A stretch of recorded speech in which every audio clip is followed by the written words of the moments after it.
The Arizona sun was a tyrant, scorching the cracked earth of the Sonoran desert with merciless fury. Eleanor Stone dragged her worn boots through the blistering sand, each step heavier than the last, as if the weight of her grief anchored her to the ground. Her dress, once a soft blue, hung in tatters, stained with sweat and dust. 3 months ago, she'd buried her infant daughter, Lily. Lost to a fever that swept through the mining town of Redstone like a plague, the loss had hollowed her out. Leaving a shell of the woman who once dreamed of a quiet life with her husband, now vanished to the goldfields. The desert, vast and unforgiving, was her chosen grave. No one would find her here, no one would mourn her. Lips were cracked, her throat raw as leather. She hadn't eaten in days, hadn't wanted to. The empty house in Redstone still echoed with Lily's laughter, a sound that haunted her dreams and drove her to this desolate place. She'd walked for hours, maybe days' time blurred under the relentless sun. Her plan was simple. Lie down. Let the heat take her, and join her daughter in whatever lay beyond. But then, sound pierced the silence, faint as a whisper, but sharp as a knife. A cry. Not the howl of a coyote or the screech of a vulture, but something human, fragile, desperate. Eleanor froze, her heart stuttering. It came again, louder, from the direction of a gnarled Joshua tree clawing at the sky. She stumbled toward it, legs trembling, driven by an instinct she thought had died with Lily. Beneath the tree's meager shade lay a bundle of tattered blankets. Moving faintly, the cry grew urgent, a plea that cut through her numbness. Eleanor knelt, hands shaking as she peeled back the filthy cloth. Inside was a baby boy, no more than a month old, his dark curls matted with sweat, lips cracked like the desert floor.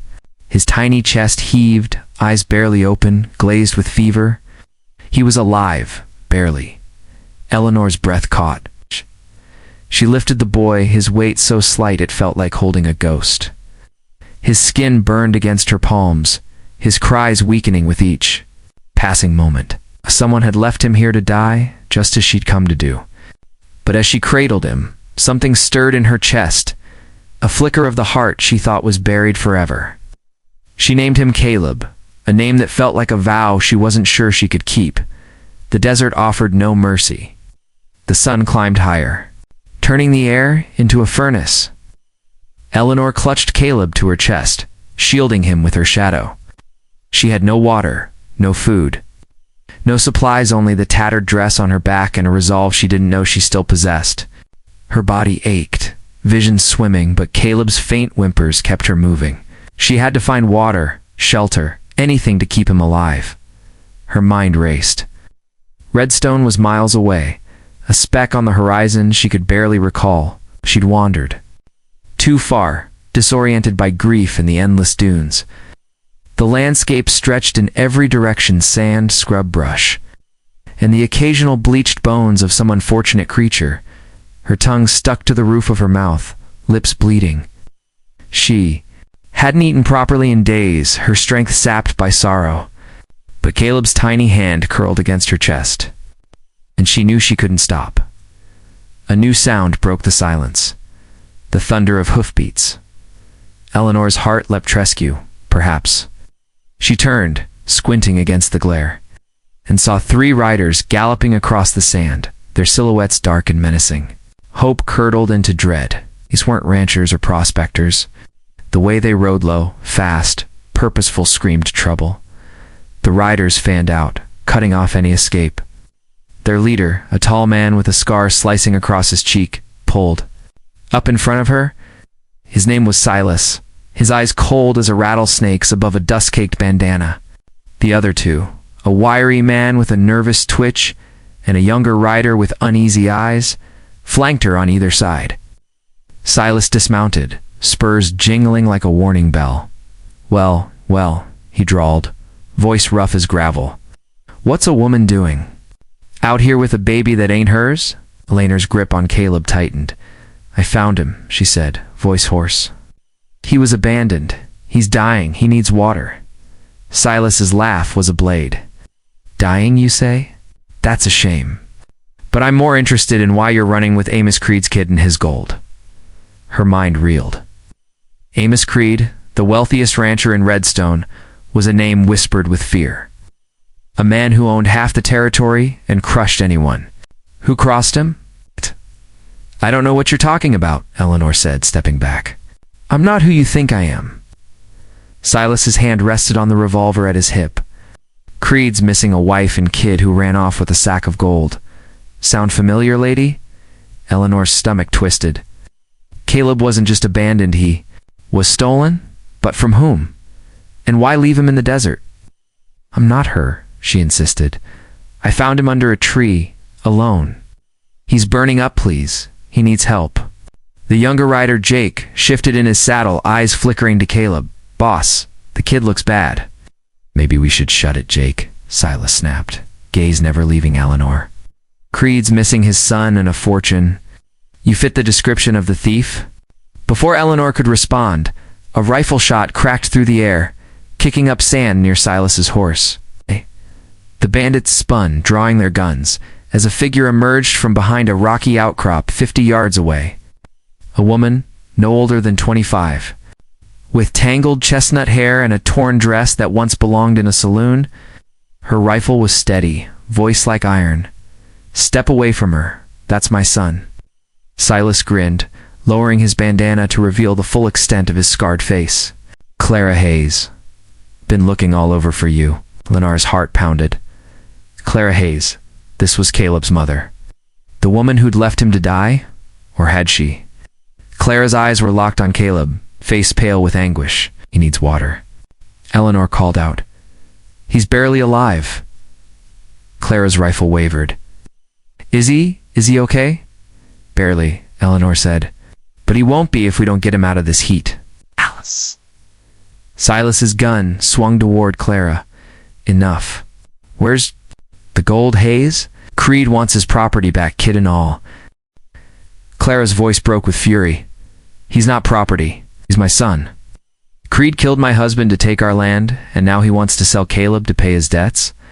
Eleanor's blood ran cold. Sell Caleb? The pieces fell into place like a nightmare. Clara wasn't a thief. She was a mother trying to save her child from a monster. Before anyone could move, a low roar filled the air. The horizon darkened, a wall of sand rising like a tidal wave. Storm! Jake shouted, his horse rearing. The sandstorm hit with the force of a stampede, blinding them with stinging grit. Ice! Silas cursed, grabbing his horse's reins. To the cave, he bellowed, pointing to a shallow crevice in a nearby ridge. They scrambled inside, the wind howling like a banshee. The cave was cramped, barely shielding them from the storm's wrath. Caleb's cries grew faint, his tiny body limp in Eleanor's arms. She pressed him close, heart racing. He's not going to make it, she whispered, voice breaking. Silas rounded on her, gun gleaming in the dim light. Hand over the kid, lady, and tell Hayes to give up the gold. Claire's rifle snapped up, eyes blazing. I told you I took Caleb to save him. Creed's planning to sell him to some eastern vulture for a fortune. Jake's face paled. Sell a kid? That ain't right, boss. Shut up, boy, Silas growled, but his eyes flickered with doubt. A sharp hiss cut through the tension. A rattlesnake, coiled in the shadows, struck at Silas's leg. Clara fired, the bullet blasting the snake's head off, but chaos erupted. Silas stumbled, cursing as Jake lunged to check his wound. It didn't bite, he said, relief evident. Eleanor seized the moment. Stepping between them, Caleb cradled tightly. Look at him, she shouted, holding the boy up. His lips were tinged blue, chest barely moving.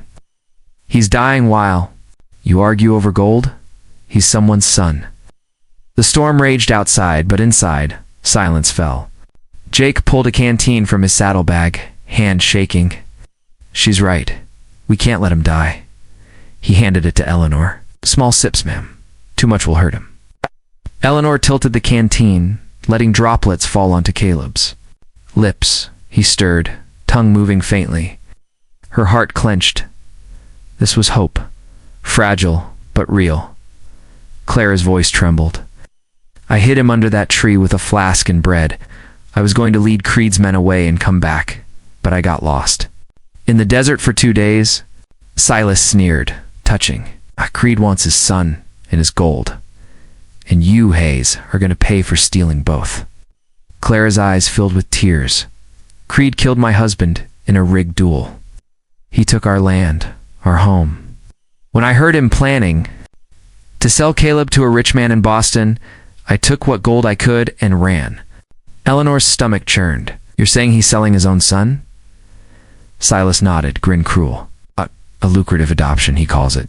Pays off his gambling debts and then some. Jake dropped his reins, horrified. That's evil. Boss, it's business, Silas snapped. You're paid to do your job? Eleanor's voice cut through the cave like a whip. Enough, this isn't about gold or business. It's about a child's life. She stared Silas down, fear burning away. I came here to die, just like Caleb was left to. But he saved me, and I won't let you take him. Clara stepped forward, rifle shaking. We'll go with you, Silas. Just let her take Caleb to safety. Silas's eyes narrowed. You think I'm that stupid? You're both coming with me? Jake's voice was low, dangerous. I heard you, boss. You're gonna kill Hayes and take the kid anyway. Silas spun, but Jake was faster, tackling him to the ground. The gun flew from Silas's hand, skidding across the cave floor. Eleanor dove for it, hands trembling as she gripped the cold metal. Clara grabbed her rifle, aiming at the wiry bandit, who froze. Stop, Eleanor shouted, pointing the revolver at Silas. Here's what's happening. Clara's taking a horse and leaving. You're letting her go. Silas laughed, struggling under Jake's weight. You got no play here, lady? I've got nothing to lose, Eleanor said, voice steady as stone. I lost my daughter, my life, da-da-da, but I won't lose him.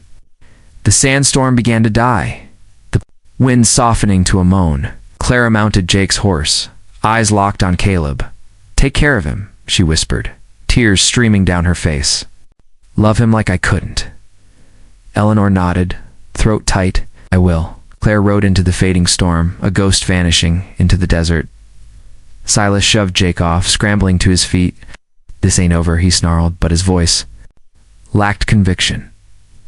Yes, it is, Eleanor said, gun steady in her hand. You're done. Jake stood, brushing sand from his coat. I'm with her, boss. I ain't helping you sell a kid. Silas's eyes darted between them, calculating. Then, with a grunt, he mounted his horse. Creed'll find you, he warned.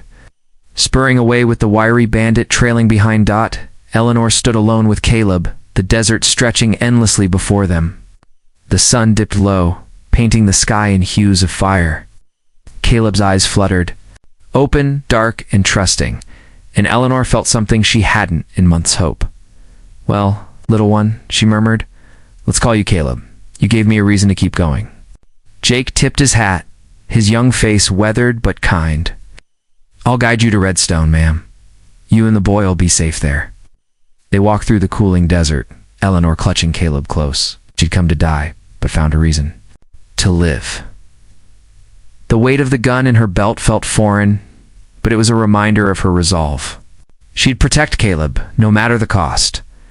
Redstone was a dusty speck of a town, its wooden buildings weathered by the desert's wrath. Eleanor found a boarding house, where a kind-eyed widow named Martha took them in. Caleb's fever broke with careful nursing, his tiny body growing stronger each day.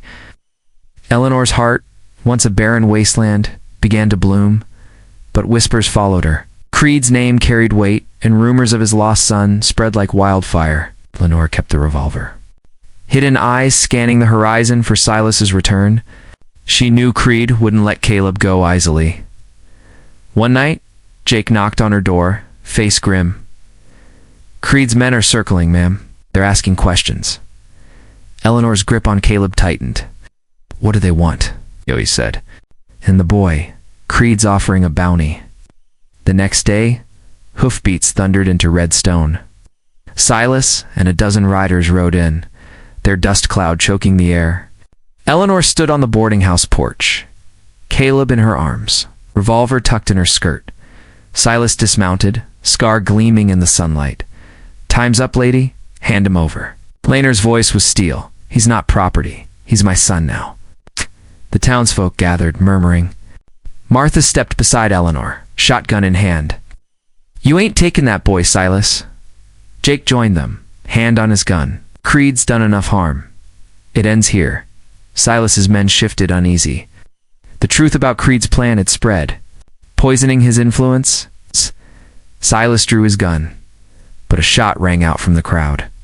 A grizzled miner, face hard with justice, had fired a warning shot. You're outnumbered, Eleanor said, stepping forward. Leave or you won't walk away, Silas's eyes burned with rage, but the crowd closed in, weapons drawn. He mounted his horse, spitting curses, and rode off with his men. Weeks later, Eleanor and Caleb left Redstone for a new life in a quiet valley far from Creed's reach. Jake visited often, his shy smiles hinting at a growing bond. Eleanor named Caleb officially, giving him her last name stone. She told him stories of his mother's courage, his father's betrayal, and the desert that brought them together. Years passed, and Caleb grew into a strong, kind boy, unaware of the darkness he'd escaped. Eleanor found love again with Jake, a slow, steady flame born of shared trials. Built a home filled with laughter, a far cry from the desert's despair. Claire's fate remained a mystery. Some said she'd started anew in California. Others believed the desert claimed her. Eleanor chose to believe she'd found peace just as she had. As for Creed, his empire crumbled under the weight of his sins. The desert, as always, settled its debts. Eleanor stood on her porch, watching Caleb chase fireflies under a starlit sky. Jake's arm slipped around her waist, his touch warm and sure. You saved him, he said softly, and he saved you. As she smiled, tears in her eyes. We saved each other. The desert had taken so much her daughter, her past, but it had given her Caleb, Jake, and a future she never dreamed possible. In the heart of desolation, she'd found redemption, love, and a family forged by choice.